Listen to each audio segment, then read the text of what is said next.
السلام عليكم. معكم عاصم الألماني. ناوي أسوي كوخ إن شاء الله، بس كوخ مش أي كوخ. كوخ إن شاء الله بيكون دورين وطريقة محترفة غير الأشياء اللي ممكن شفتوها في مقاطع ثانية.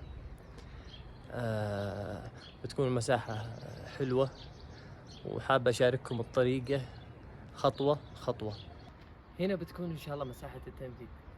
بنختار الأطوال. طول الضلع بيكون 6 في 4 على أساس ما يكون أكبر كبير. 6 في 4 إن شاء الله مساحة تكفي.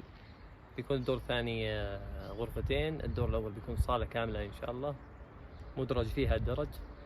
لكن قبل أن نبدأ في شغلة أهم، في شغلة مهمة جدا: طاولة النجار. طاولة النجار اللي هي نقيم عليها الكوخ هذا بالكامل. لا بتكون مرنة، تكون. تعالوا نشوف كيف نسويها.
جزنا جزء كبير من الطاولة، ركبنا لها فيش كهرباء، وركبنا لها المنشار الكهربائي، وركبناها كلها على هذا اللوح. هذا اللوح يجي من المصنع، فيه تجاويف وفيه قطع الألمنيوم هذه. قطع الألمنيوم هذه تكون مركبة في تجاويف، فأحاول أستخدمها بحيث أعمل لوح متحرك يساعدني في القص ويختصر علي وقت وجهد. بس عشان ما يطول المقطع أكثر من كذا، بنشوف المقطع الجاي كيف نقدر نستخدم هذه.